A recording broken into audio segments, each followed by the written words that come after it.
Dua orang ibu di Amerika sama-sama melahirkan di waktu yang sama.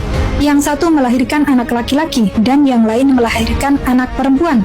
Disebabkan kesalahan para perawat, mereka tidak tahu siapa yang melahirkan bayi laki-laki dan siapa yang melahirkan bayi perempuan. Maka dilakukanlah cek darah untuk menentukan DNA. Ternyata hasilnya begitu mirip antara kedua ibu tadi. Hal ini membuat para dokter semakin bingung. Sedang kedua ibu tadi terus ngotot masing-masing mengaku dialah yang melahirkan bayi laki-laki. Yang jelas para dokter memberitahukan hal ini ke pihak yang bertanggung jawab di rumah sakit itu. Sesampainya kabar itu pada pihak yang bertanggung jawab di rumah sakit tersebut, mereka langsung mengatakan, tidak ada yang bisa memecahkan masalah ini kecuali hanya orang-orang Islam.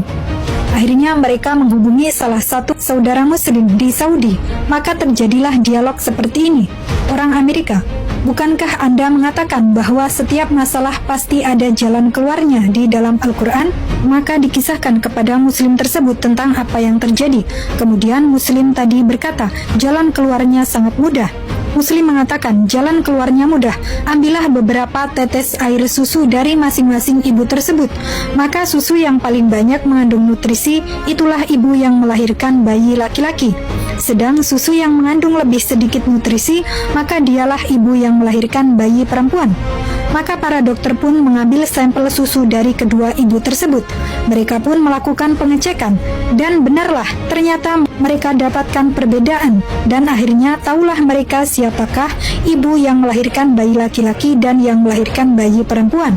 Hal ini sesuai dengan firman Allah, bagi seorang anak laki-laki sama dengan bagian dua orang anak perempuan.